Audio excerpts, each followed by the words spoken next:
No, it's a good win. Good win. I mean, obviously, you guys hear me talk about the resilience and the toughness of these guys all the time. They showed it today. And we talked a lot about kind of just our mindset going into the game and where we were at. We wanted to be tough. We wanted to be relentless. All those things we talk about a lot, but the guys really just lived it today, which was cool. Fry goes up there in the first and kind of inside outs the ball that leaves the yard. And what I was really proud of is, A, his response to that, but B, even our dugout, just the feeling in the team. Like, I told him, I said, man, if you start playing the here we go again thing, that's a downward spiral, and we did the exact opposite. And thought we had good at-bats, and in a game like that with a pitching staff like they have, your opportunities are going to be few and far in between. And they executed some pitches to get out of some jams early, but Richie had a big 2-out hit, big sac fly late, and then Poppy with a really good swing with 2 outs to score that 4th run. But the story of the game was just the way we threw the baseball. I mean, Riley was – that's not just as good as I've seen him. That's as good as I think you can throw the baseball there for that amount of time. And just executed, got the cutter in, threw fastballs in, was able to land some secondary stuff in a hitter's advantage counts. And was elite. And then I thought everybody in the pen just did their job. Connor Lehman came in, executed a pitch, and Hines just found kind of that Bermuda Triangle out there. And then Austin Morris settles in, gets a ground ball, which is what sinker guys do. Hagan Banks, 2 great innings, and Osmer being the pro he is there at the end. So just that was the story of the game. We did enough offensively. I thought we had some good at-bats, even just some loud outs again. But we did enough offensively. But the stories, the way those guys threw the baseball was outstanding today. Riley, you take me back to the first inning. You go up for a home run, I think, on the 4th pitch of the game. What was your mentality coming off that pitch and coming through your season high in 5.1 innings and that second inning, I think it was an 11 pitch, 3 strikeout inning. Like, just taking through your process. In the first, he got me. Fastball away, kind of just slapped it out. And, that's happened to me countless times over my career, so I'm not really – when that happens, I don't really worry. I'm like, all right, just go get the next guy. And that's kind of my mentality always, just get the next guy, get the next 3 outs. So I did that, and then going 5 innings, obviously, that was fun. I had a good time out there. I felt normal again, so that was good. But everything was good. I got the best player in the country behind me, too, so I feel really comfortable out there when I'm pitching, and that makes it really easy. Coach Riley, he had an amazing day, career highs. But what does this performance not only do for his confidence, but the position room's confidence? Yeah, it's great, but I don't think it was ever lacking. You know what I mean? I don't think it was ever at a point where it's like, oh man, here we go. Like, we had a rough game yesterday. We had a rough game last Friday. We had some that's baseball. Like, look around our league yesterday, and there were some lopsided scores all over the place. It's all about how you respond to those. And obviously him going the way he did, that cutter was the game changer today. That first cutter he threw was like 95 miles an hour. I was like, oh boy, we're in business if he's going to throw that one all day. And you could see it. It's such a hard pitch for a hitter to hit anyway, but when you're doing it at 95, it's hard to hit and it's hard to take. And he executed that at nauseum and just really opened up the outer half of the plate, just burying that under lefty's hands. And so just an unbelievable performance out of him and big step for us. And now we roll to tomorrow and see what we got.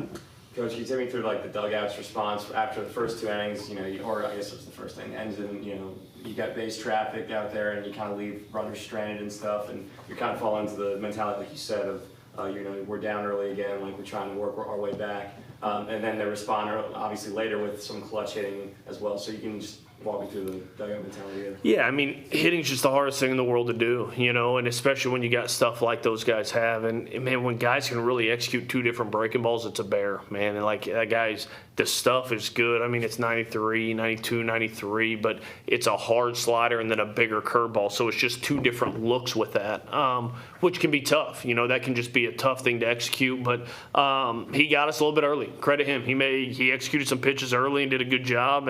But we were able to do enough. Got that big 2-out hit from Richie that scored 2, which was huge. Then again, like I said, Richie big sac fly late, and then Torres kind of putting that final little stamp on it with the big 2-out hit. So I thought our bats were still good. I thought we competed. I thought we did a good job. That's a really good pitching staff. And when you do that and you got both guys going like they do, you're going to play a game that looks like today. It's just who's going to get that 2-out hit and who's not. Yeah, and obviously the defensive plays like the ones that LeBron made, unassisted double play, that pick that he had to turn another one. Like, what is that sort of energy like compared to a home run? Like, that's the sort of stuff that obviously would spark the dugout a little bit like that. But a defensive play like that, how does that kind of gravitate, like, magnify a game where it's, pitcher duel and, just trying Yeah. to grind through it. I mean, I think that's the thing. I think you look at it and we talk about being a good defensive team isn't simply not making errors. It's about making plays too, and you've seen Bryce Fowler do that in the outfield. You've seen Bonamalo do that in the outfield. Snell's done that a couple times, and he said it. You got a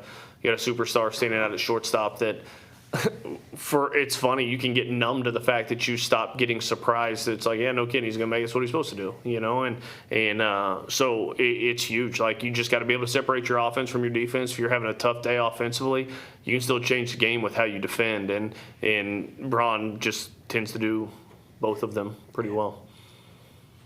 Coach, after taking Riley out of the game, was the plan to have Lehman and Morris only face one batter, or was that just kind of how it went?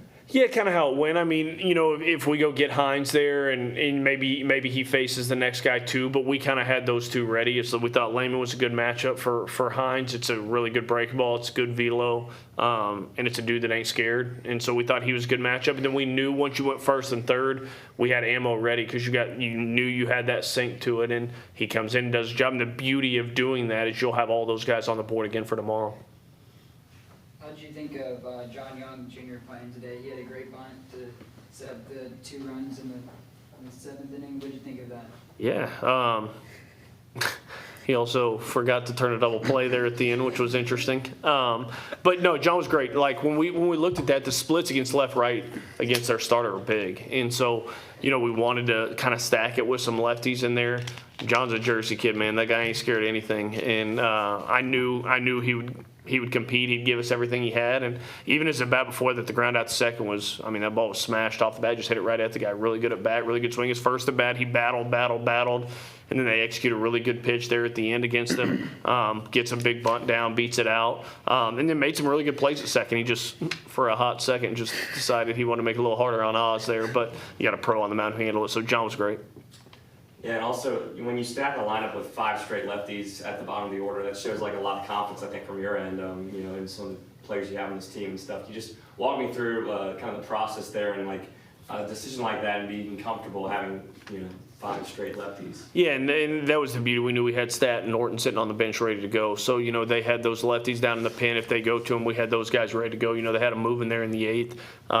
If we get that leadoff, if Doe gets on in the 9th there, they're probably going to the lefty to face Mizell, and we have the opportunity to go with Norton or whoever, or Stat right there. So we knew we kind of set it up to where if we needed to make a move, we'd be able to split those lefties up a little bit. But we trust those guys, man. Those guys all prepare. They all work really hard. And you saw it on Tuesday. Peyton still got his opportunity. He was outstanding. John Young got his opportunity today and was great. That's what we need, man. Those guys are going to be a big part of what we're doing down the stretch and also as we move into next year. Couple more. Any more? All right. Cool. Thanks, everybody. Appreciate it, guys. Thank you all.